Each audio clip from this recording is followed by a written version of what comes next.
विवेक के तनखा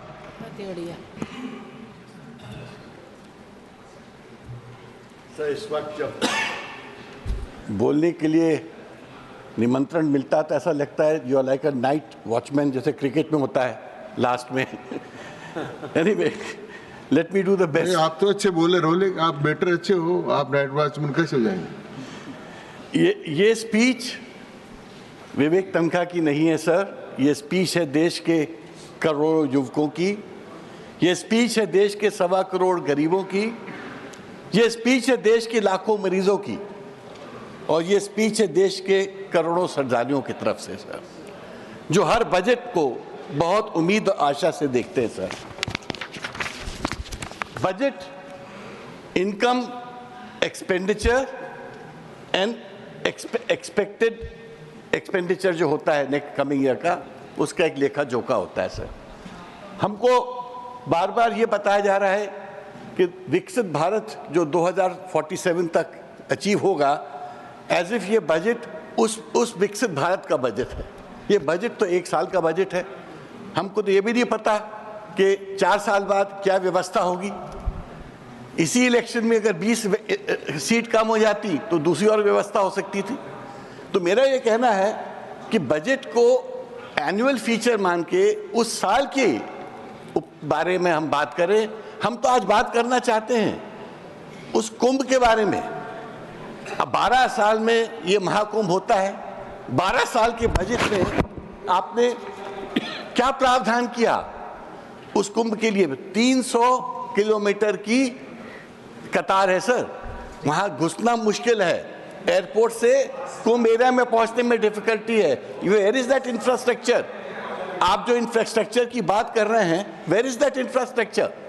जो कुछ आपने बनाया इस वॉज कॉस्मेटिक। तो मेरा तो ये कहना है कि अगर धार्मिक पर्यटन जिसके लिए 2 लाख करोड़ से ज्यादा आमदनी होने वाली है, उन लोग की व्यथा तो देखिए क्या हालत है। कोई प्लानिंग नहीं, कोई इंफ्रास्ट्रक्चर में 12 साल का समय आपको मिला था तैयारी का। हमने इस 12 साल में क्या किया? मेरा तो कहना है वाराणसी, मथुरा, उज्जैन, नर्मदा, जबलपुर, केदारनाथ, वैष्णो देवी, ये सभी प्राचीन और धार्मिक शहर हैं, और ऐसी समस्याएं सब जगह उठती हैं। हमारे जो रिपीटेड बजट्स आए हैं उसमें इन शहरों के बारे में और इन ऐसे बड़े बड़े आयोजन के बारे में क्या सोचा गया? क्या प्रावधान है? मुझे तो कुछ दिखता नहीं खास। मिशन आत्मनिर्भर भारत पल्सेस के बारे में आपने बोला, aim is to reduce import dependency. Financial year 24 में पल्सेस का आयात hit a 6-year high, surging by 84%. 6-year high of 84%. India is the largest vegetable oil importer. हम ऑयल का जो वेजिटेबल ऑयल का इंपोर्ट करते हैं, fulfilling 70% of its demand from foreign sources. Without investment in research and high-yielding seeds, such announcements remain a mere slogan. मेरे को खुशी हुई कि मखाना बोर्ड भोपाल का एक यूनिक इनिशिएटिव, बिहार का एक यूनिक इनिशिएटिव है, बट यूएसए आज एक मखाना का एक सुपर फूड एक जॉइंट मार्केट बन चुका है, और जो हमारे फार्मर्स हैं उनको तो एमएसपी तक नहीं मिलती है मखाना की, और जो प्रॉफिट्स होते हैं वो सब बाहर जाते हैं। तो आपके पास जो व्यवस्थाएं हैं, इन व्यवस्थाओं पे तो बजट का एलोकेशन होना चाहिए। इसी तरह मैं आपको बताना चाहता हूं MSME contributes 30% to GDP and 45% to exports. आप देखिए, आप कहते हो हमने क्रेडिट गारंटी टू एमएसएमई बहुत इंक्रीज की है, हम स्वागत करते हैं, मगर 19,828 एमएसएमईज शट डाउन हुए हैं इन 23-24। तो 20,000 अगर एमएसएमईज बंद हो रहे हैं लास्ट 1 साल में, तो ये क्या कहानी है? हम किस कहानी की बात कर रहे हैं? So this is support. Is the support reaching the right beneficiaries? Is the question. इसी तरह फिस्कल टारगेट आपने बात की कि 4.4 ऑफ द जीडीपी होना कर रहे हैं हम, डाउन फ्रॉम 4.8 लास्ट ईयर। अब डेफिसिट रिडक्शन आप कर तो रहे हो at the cost of massive cuts in what? Capital expenditure. Education को आपने 11,584 करोड़ रुपीस से कम किया। सोशल वेलफेयर को रिड्यूस किया 11,900 करोड़ से। रूरल डेवलपमेंट को रिड्यूस किया 75,000 करोड़ से। एग्रीकल्चर को रिड्यूस किया बाय 10,992 करोड़ से। तो इस सब का क्या मतलब है? आपने डेफिसिट अगर कम भी किया और ये सब चीज़ें कैपिटल एक्सपेंडिचर्स को आपने रिड्यूस कर दिया, तो आपने अपने मेन टैक्सेस को तो अनएड्रेस्ड छोड़ दिया ना। अब आप टैक्सेशन की बात करता हूं। आपने एक वर्ल्ड में प्रोग्रेसिव टैक्सेशन पॉलिसीज होती हैं। Indirect taxes contribute 27% of gross receipts, 27% indirect tax. Contribution of income tax is 22%, जबकि इनकम टैक्स को इनडायरेक्ट टैक्स से ज्यादा होना चाहिए अगर हम कंट्री में इक्विटी की बात कर रहे हैं। Contribution of corporate tax is just 17%, जिसको सबसे ज्यादा टैक्स करना चाहिए। ऐसा लगता है कि पूरी सरकारी कॉर्पोरेट्स के लिए आप उन्हीं को बेनिफिट देना चाहते हो, उन्हीं को सपोर्ट करना चाहते हो। तो this partiality towards corporates is becoming very heavy for a common man. ये जनता के बीच में एक कॉमन बातचीत का विषय बन चुका है। In Pandit Nehru's word, the government is relying on distribution of poverty. हम पॉवर्टी को डिस्ट्रीब्यूट करना चाहते हैं। अब सोचिए 14th CAG report on outstanding demand on income tax SSC, CAG की रिपोर्ट है ये। आईटी डिमांड, आईटी डिपार्टमेंट तो डिफंक्ट हो गया है। हमारे सेक्रेटरी जनरल मोदी साहब खुद head of the IT income tax board थे। आईटी डिपार्टमेंट वर्चुअली डिफंक्ट हो गया है।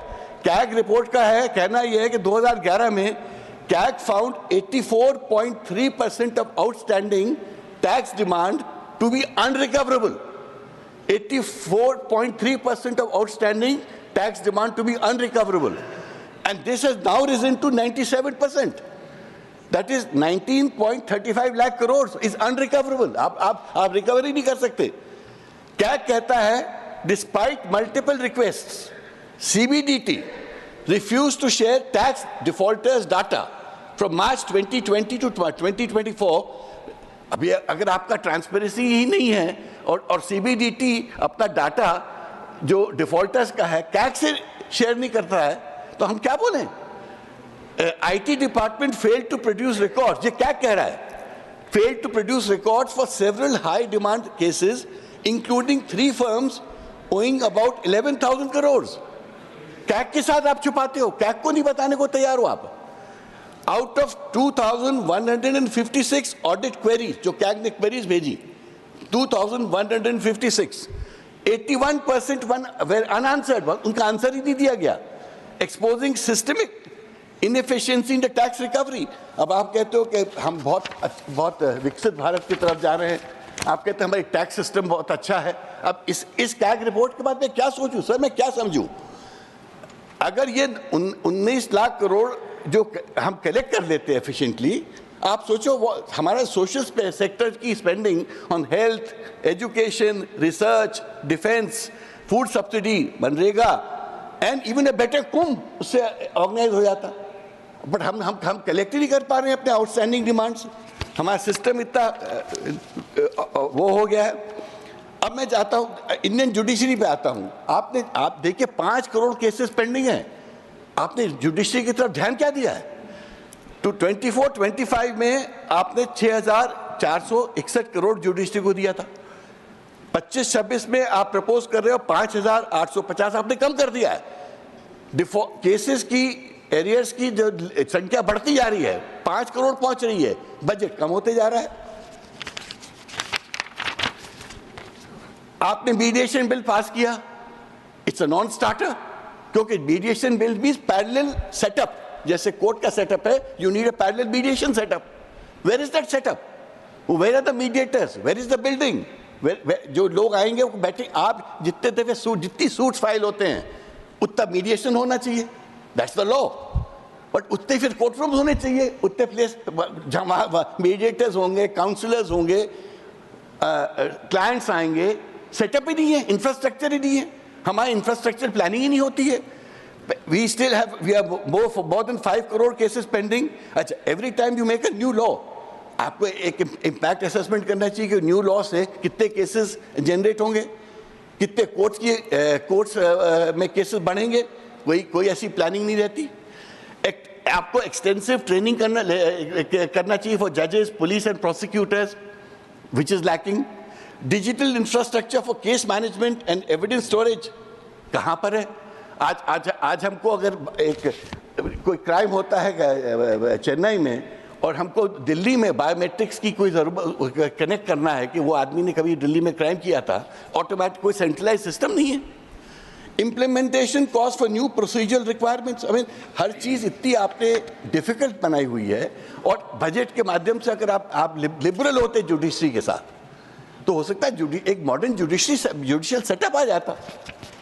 मेरा तो कहना है कि 3,000 crore for fast track commercial courts to clear business disputes आप विद इन 12 मंथ्स आपको बनाना चाहिए। अगर आप चाहते हो देश ट्रिलियन कितने इकॉनमी बने तो कैसे बनेगी अगर लोगों को विश्वास ही नहीं कि यहाँ पर डिस्प्यूट्स रिजॉल्व हो सकते हैं, बिजनेस डिस्प्यूट रिजॉल्व ही नहीं होंगे सालों तक, तो आपका वो सिस्टम ही नहीं है। 1,500 करोड़ आपको चाहिए टू रिक्रूट 5,000 न्यू जजेस in courts and tribunals. Where is that in the budget? 1,000 crore आपको मिनिमम लगेगा to establish evening courts in metro cities for contracts, enforcement cases. कोई नई सोच तो लाइए अपने बजट के माध्यम से। आप जो सिस्टम्स ऑलरेडी कोलैप्स कर चुके हैं उनको आप एड्रेस कहाँ कर रहे हो? खाली स्लोगन से अगर एड्रेस हो जाते तो चीज़ें बहुत पहले ठीक हो गई होती। ना हमारा कहना ये है around 6 lakh crore investment projects are stuck in legal battles due to judicial delays. 6 lakh crore के केसेस पेंडिंग है sir on infrastructure. Real estate and infrastructure projects worth 1.3 lakh crores stuck in land acquisition disputes. Land disputes alone account for 66% of civil cases dealing infrastructure and industrial projects. अब ऐसे में कौन foreign investor आपके आने वाला है India में? और आप कहते हो कि हमारे यहाँ दुनिया आने वाली है। कौन आएगा दुनिया सर? दुनिया तब आएगी जब आपकी ease of doing business really सामने दिखे।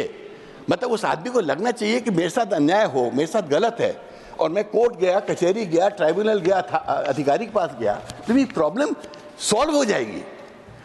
Health care spending remains at 2.1% of GDP, barely enough for band-aids. I mean, forget health revolution. अरे बैंडेड के लिए हो जाए तो बड़ी बात है। In UK, USA, Europe, people pay 40-50% taxes and get 100% optimum health care. In India, we pay 50-60% taxes but get no health care. Look, पूरे आप देखिए मध्य प्रदेश, उत्तर प्रदेश, राजस्थान, हरियाणा, हिमाचल, उत्तराखंड, सब लोग दिल्ली एम्स में आना चाहते हैं। और Delhi AIIMS is so overcrowded, no place to stand. Relatives patients के वहाँ रोड पे और इनसाइड मेट्रो स्टेशन मिलेंगे आपको। सर्जरीज की लिस्ट, सर्जरीज की जो डेट्स मिलती हैं 1-1 साल बाद, 2-2 साल बाद, मेरे पास रोज रिक्वेस्ट आती है कि सर हम बचेंगे नहीं तो अब सर्जरी करा के क्या करेंगे? तो आप ये किस विकसित भारत की हम बात कर रहे हैं? ये किस हेल्थ मैकेनिज्म की हम बात कर रहे हैं सर? सीजीएस स्कीम्स हमने लाए। आप बताइए कितने प्राइवेट हॉस्पिटल सीजीएस स्कीम्स को एक्सेप्ट करते हैं? भगा देते हैं पेशेंट्स को। वो कहते हैं कि सालों तक हमारे बिल्स क्लियर नहीं होते। सबको पता है सर ये बात। फाइनेंस मिनिस्टर के एलोकेशन फॉर हॉस्पिटल बढ़ाते क्यों नहीं? 50% of Indians lack basic health insurance sir. 20,000 से 70-75 हज़ार के बीच में जो लोग हैं मिड सेगमेंट, उनको ये बेनिफिट्स ही नहीं मिलते हैं। कैग रिपोर्ट का आयुष्मान भारत के बारे में कितनी सारी बातें उन्होंने बोली हैं कि कितना फ्रॉड चल रहा है सर। एजुकेशन, आपका स्कूल ड्रॉप आउट 15 to 20% है sir. National centre for excellence of skills जो हैं, it's like throwing a birthday party with one balloon. Government promises Viksit Bharat in 2047, but we want IIT, IIMs and medical college today, not in 47, sir. So मेरा ये कहना है, आपने incubator scheme लाई, 300 incubator scheme लाए। आप बताइए एक unicorn आपने प्रोड्यूस किया क्या? आप करोड़ रुपए तो इंक्यूबेटर स्कीम पे लगा देते हैं, बट यूनिकॉर्न कौन बना यहाँ सर इंडिया में? तो मेरा ये कहना है R&D में जब तक आप अपना बजट नहीं बढ़ाओगे, वो R&D में आप क्या स्पेंड करते हो? 0.64%। तो R&D का आप स्पेंड नहीं करोगे तो आप बताइए, आप चाइना which spends 2.4%, US 3.5%. आप कैसे compete करेंगे सर? Government का R&D is 55%, private sector is 45%, जबकि यूरोप वगैरह में it is 70%. DeepSeek and ChatGPT is the new breakthrough. अब वो देखिए ब्रेक थ्रू जो हो गया है वो तो अमेरिका यूरोप में हो रहा है सर, और हम कहते हैं कि हम इन न्यू एरा में जा रहे हैं। सर मेरे पास बात तो बहुत सारी कहने की, क्योंकि 15 मिनट हो गए हैं तो इसलिए मैं ज़्यादा ले लूँगा। मैं तो लास्ट में यही कहना चाहूँगा सर कि जीएसटी को रैशनलाइज करिए। जीएसटी में प्रॉब्लम क्या है sir, apart from the tax rates sir, जो दिन भर जो विदाउट डिटर्मिनेशन जो लोगों को अरेस्ट करके जेल में डाल दिया जाता है, पूरी इंडस्ट्री डरी बैठी हुई है। तो आपका एग्जीक्यूशन खराब है, आपका एग्जीक्यूशन खराब है, आपकी प्लानिंग नहीं है, आपकी कोई स्कीम्स नहीं है। धन्यवाद तनखा साहब। श्री सुभाषीष खूंटिया अनुपस्थित। श्रीमती जया बच्चन अनुपस्थित। Shri doctor V Sivadasan. Yes, sir. Respected Chair, the budget itself